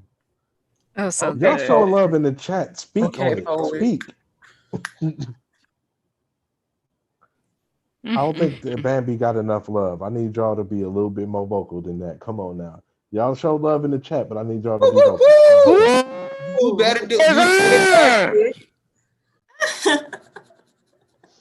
Because I don't know how Bambi felt about that, but y'all had me fucked up because, man, I'm glad to hear more volume. Y'all gave me more volume. Man, damn, damn. Like, can you give me like a step-by-step list of instructions on how I can be you when I grow up, Bambi? Cause like I ain't never been able to write that dope, but hopefully with your help, I can make metaphors as amazing as you do. Like, yeah, this judge and scorekeeping thing is gonna be hard as hell tonight. Cause like, man, everybody is so freaking phenomenal tonight. I can't say enough. Like, if I don't see everybody that touched the stage tonight at another one of our slams, if not next week, the week after that, I'm gonna be big, big, big mad. And speaking of our next slam, the sign up list for next week was just created, and I believe we are about to send it out probably tomorrow. And next week we have It's in the bio another for Instagram bio. Right now, anyone can go get it. Perfect. So yeah, we just put it into the Instagram bio at Berkeley Slam, Instagram.com/Berkeley Slam. If you want to sign up to perform next week. Next week we have a feature that is someone that I met when I was a youth poet back in like 2008. And from back then, when I was just a little, a little crumb snatcher, whippersnapper, from the hood, she treated me like I was family, and I had no idea who she was, what she was, or how she was. But over the years, I've been amazed at like how someone that dope can be that cool. And we have the amazing Shikandria Icon Sibley as our feature for next week. And I'm gonna need y'all to come back for that because, like, man, that's gonna be lit. And if we can get that feature with the quality of poets that we have tonight, like, man, I will just go ahead and retire because I've seen like as great as greatness gets, you know. But yeah, I'm a fat dude, so I'll be wanting to have my cake and eat it too. So for that last poet, Calvin, we have a score of 29.5. Okay, that's acceptable. That's acceptable. It was a quality poem. Scores have been consistent. I haven't seen or felt much score creep. And yes, uh, on deck, we have Marikar, who's going to be our last poet of the second round. In the hole, we have the end of the show and announcing the scores and figuring out who won this joint after all. But coming up to the stage, like right now, is a phenomenal poet that I knew nothing about and did not know at all until they opened their mouth to speak on this mic. So I ain't got to say it. Their poem has already told you that they are fucking amazing. And they're going to be amazing again. Show your love for Imani.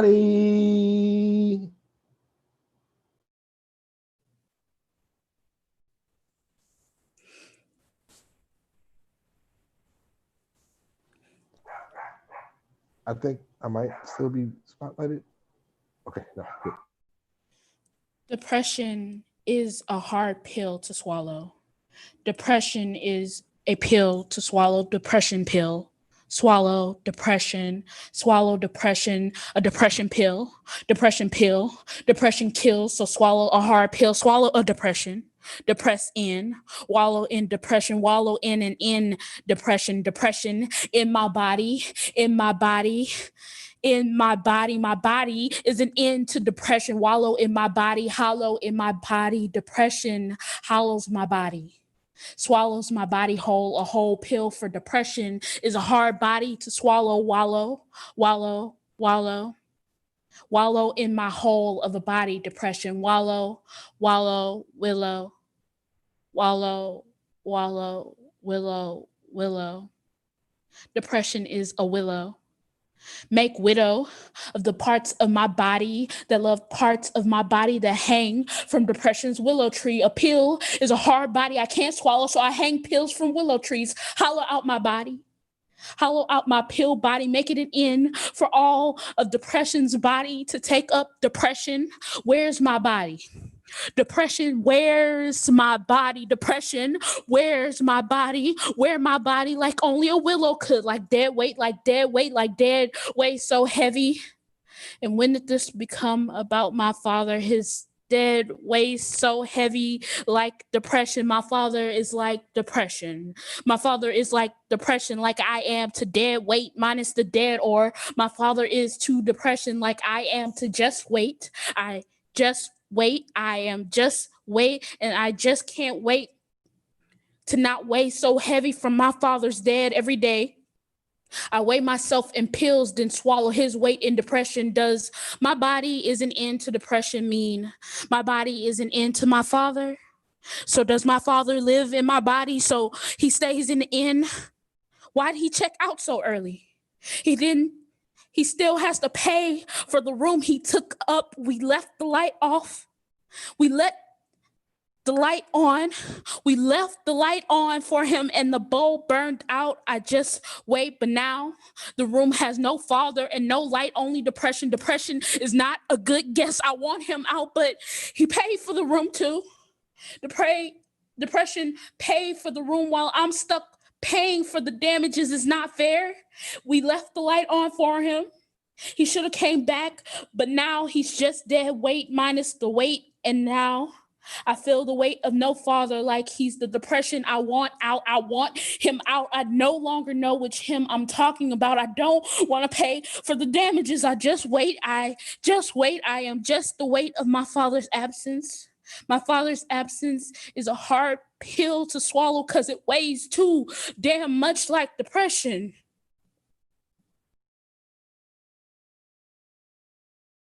Wow.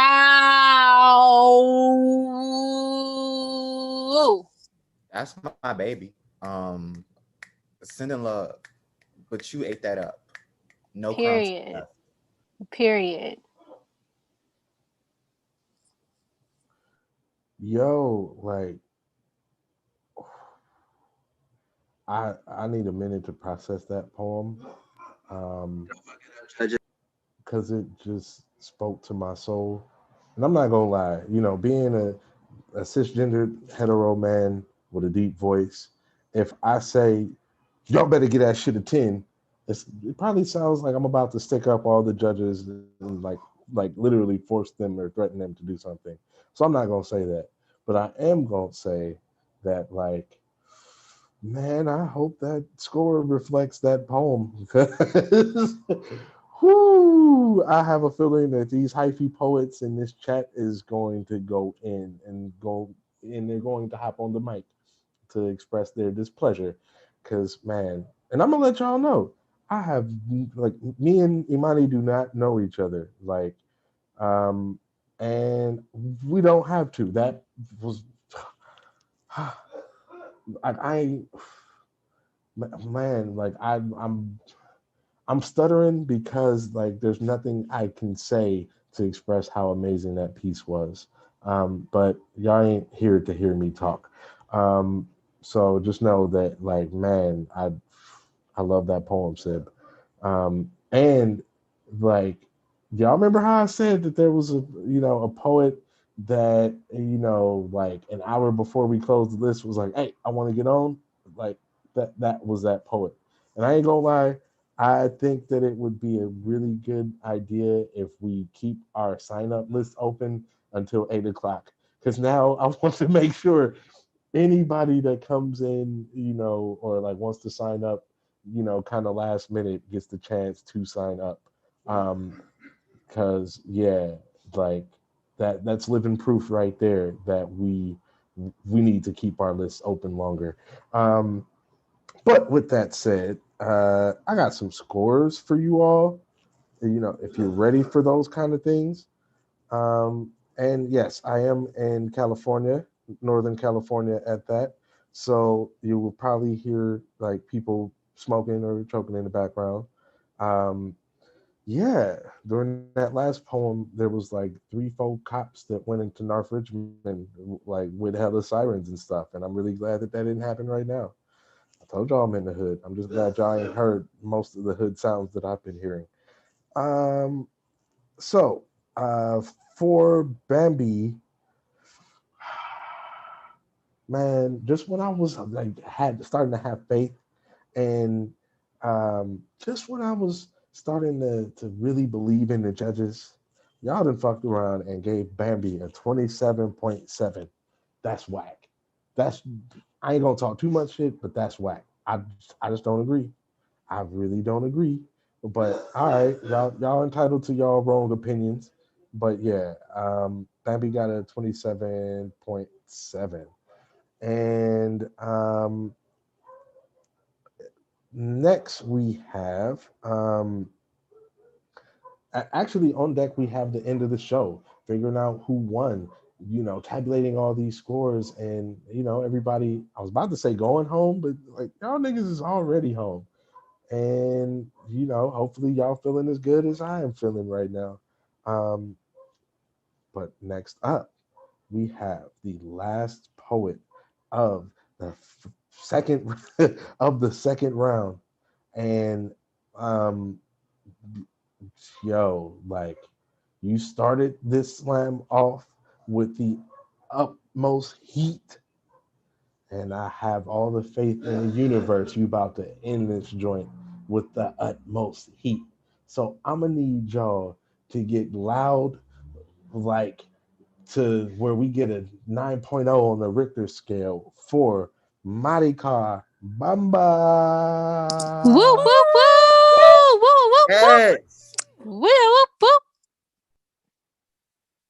Y'all hear me okay? Yep. Yes. For the Frisco gentrifiers, it used to be so easy living on Mission Street.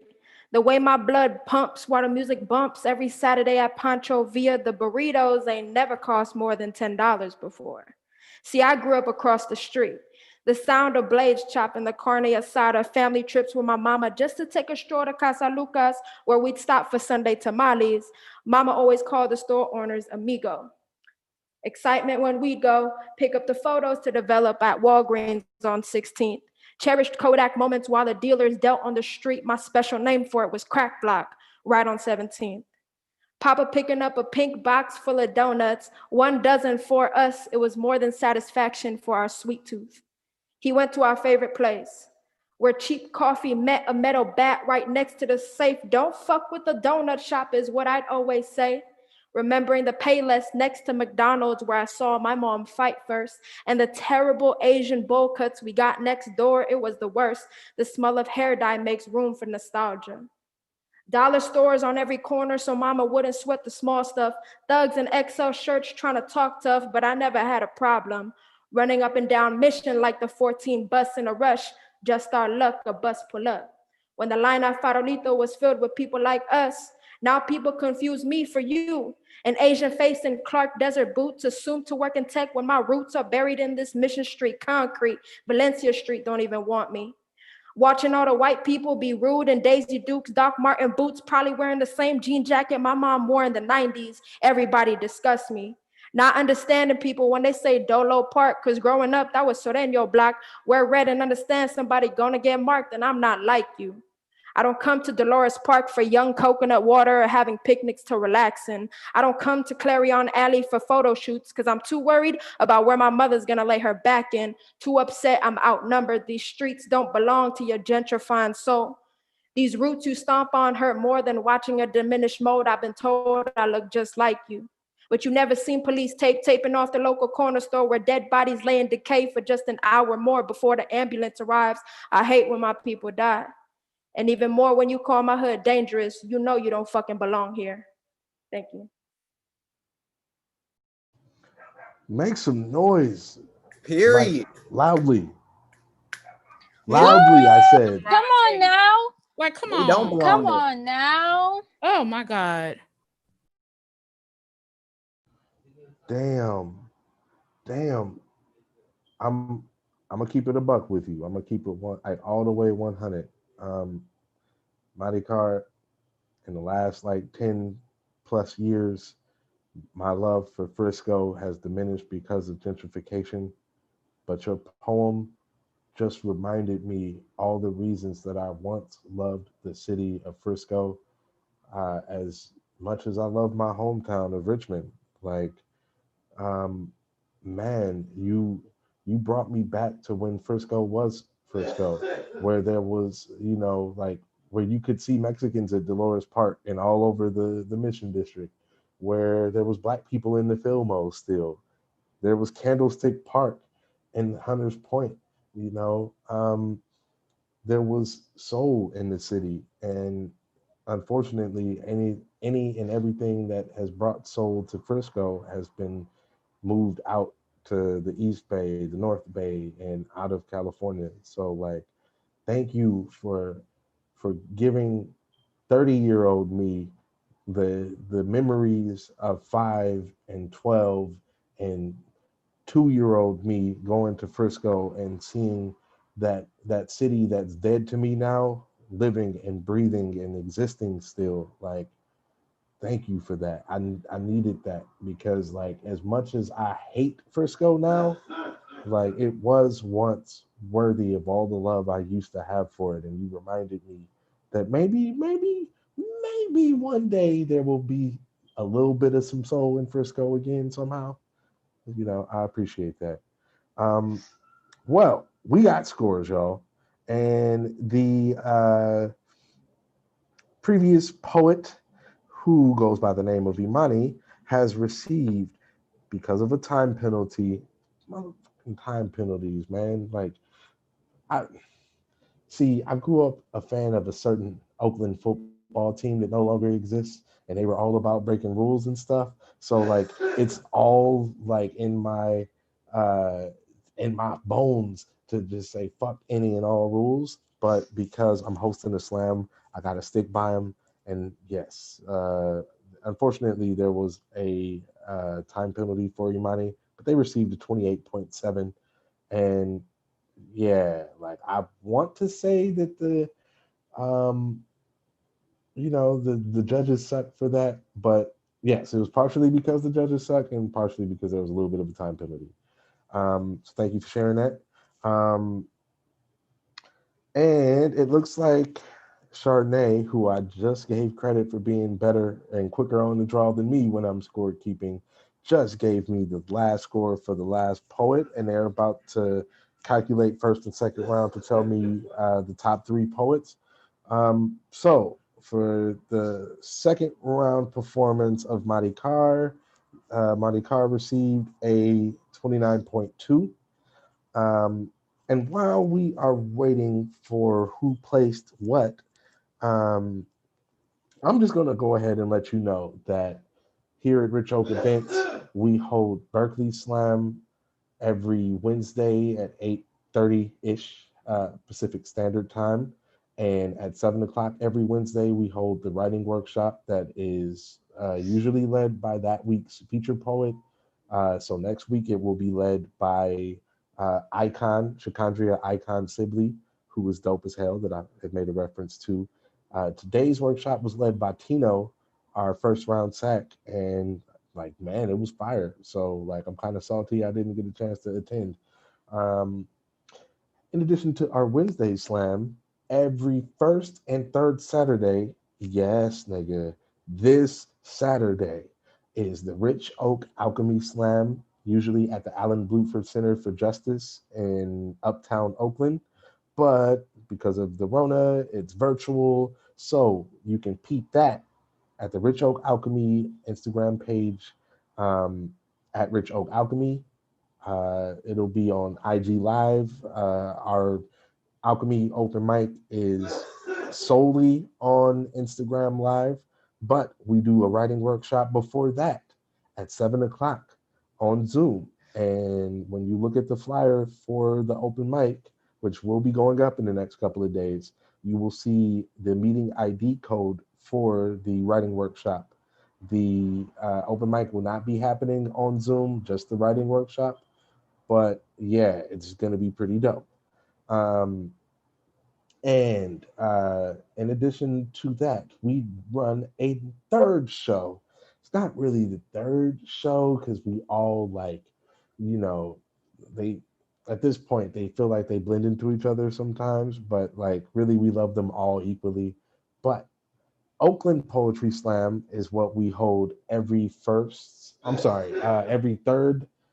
Tuesday of the month.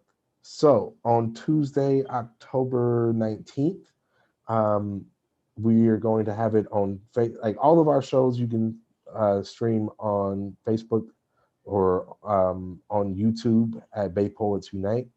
Um, but Oakland Poetry Slam, you could also stream that on Facebook, on IG, or at Bay Poets Unite. October 19th, we're going to have a fire ass feature who is a homeboy of mine that just so happens. So I'm sorry, October 20th for Oakland Slam. Okay. Somebody lied to me because they told me in my notes that it was supposed to be on the 19th. Uh, Poor me, not having my shit together already. But I'm gonna get the correct date in a second. But every third Tuesday of the month is Oakland Poetry Slam. We usually have that at Lucas Tap Room and Lounge in Oakland, which is a really amazing spot that is still open. They are still serving food, as far as I know. So, like, please, please, please, please patronize Lucas because they are a great space with great food. But Love you, Lucas. oh, for sure, and everybody there. Um, but yeah, once again, that is every third Tuesday of the month. And our feature for that show you're right about that, is actually October 20th. I'm sorry. Um, so, yes, October 20th, the third Tuesday of October, Josh Merchant, who is a fire ass queer poet from Oakland, is going to be featuring in their ancestral home of the town.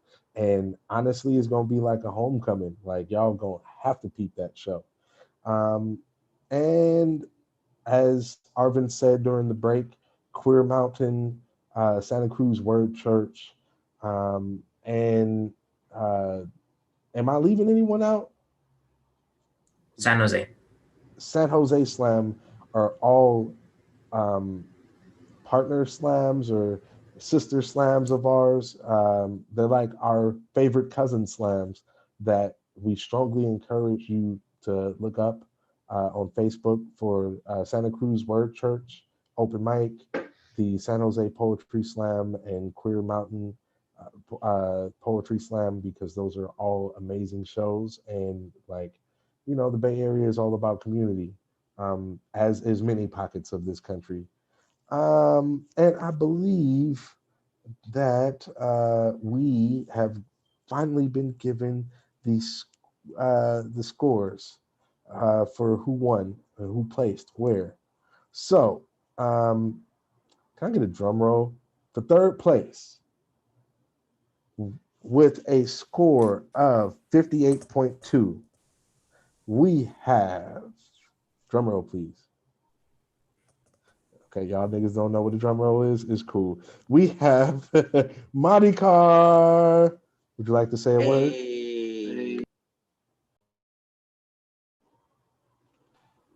Yeah, I actually want to give, I don't know if there's cash for this, but I want to give it right back if that's cool. If that's all right. Because just thank y'all so much. It was my first time here. So I hella appreciate the space and the platform. And I just wanted to do it because I haven't been able to perform in a minute. So I'd like to give it right back if that's cool. Lit. Thank you so much, yo. Like, I'm not gonna lie, we had 3 first timers today. Like 3 first timers, like as far as I know, get on this stage tonight. And all 3 were amazing in every way, yo. Like, my edges will never recover from tonight, yo. Like, my hair was just nappy, and now I'm just like nappy headed with no edges. I had edges before. And of those 3 um first time poets, 2 of them placed. So, in second place, with a score of 58.6. Please give it up for Reggie. LOL. Y'all niggas caught me off guard. I'm on Instagram trying to look cute. Damn. Thank you. Y'all are great. No, like that sounds like the way that sounded coming out of my mouth sounded fake as fuck, but y'all are actually great. I'm just high as fuck.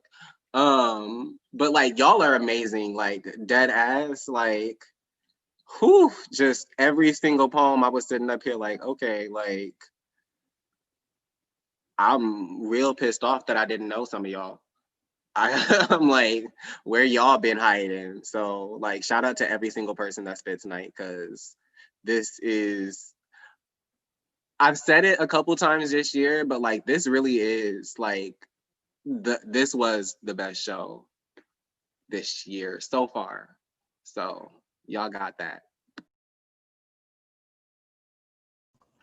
Thank you, man. Like, I can't disagree with anything you said. And, good job on placing tonight, friend. Um, and yeah, I ain't hosted a show in a minute, so I'm kind of rusty right now. Like, usually, like we supposed to start off with like, oh yeah, I got my shirt by Whoopie Whoop and stuff like that. Like, I'm kind of slacking a little bit. And I'm saying that because I didn't say what the amounts were. So if I'm not mistaken, third place gets 20, second place gets $30. And with a score of 59.8, just 2 ticks from a completely perfect score, there is a poet that had not previously touched our stage. Honestly, remember how I told y'all that there was a poet that, signed up last minute?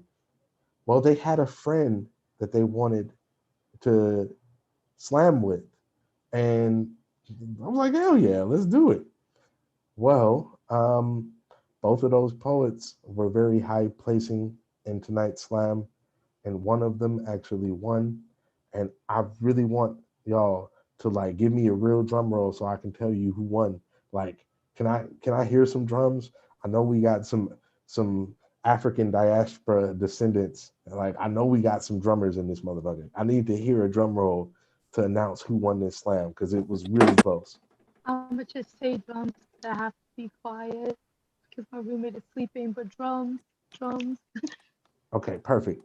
So show your love for first place winner of $50 with a 59.8, Calvin. Whoop, whoop, whoop, whoop, whoop, whoop. That's my baby. No, thank y'all so much for like holding this space. Shout out to Amani for like convincing me to sign up last minute and still forcing me to do it even though I almost dropped out. Thank y'all for all the work y'all shared and really showing me love. I really needed this. And yeah, shout out to y'all at Berkeley. And shout out to Arvind, a OG from our community back up in Baton Rouge. And yeah, I'll collect my $50 though because I got bills to pay. So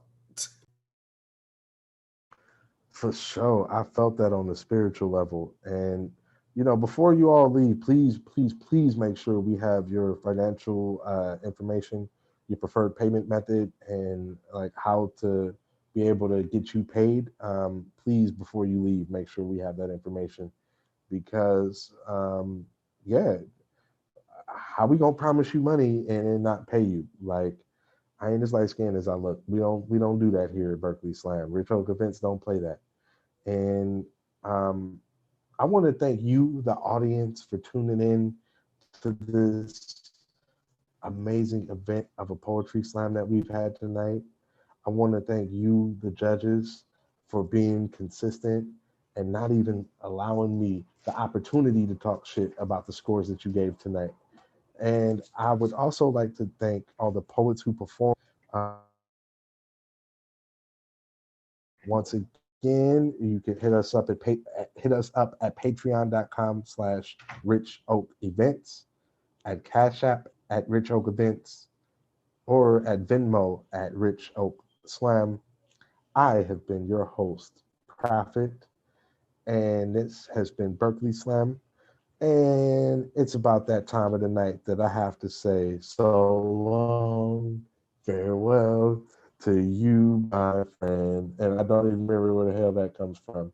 I just know that everybody has been amazing, and we out. Love y'all, but y'all have a good night. We hope to see y'all next week, especially all of y'all new slammers tonight. Y'all better come back next week. I'm wagging my finger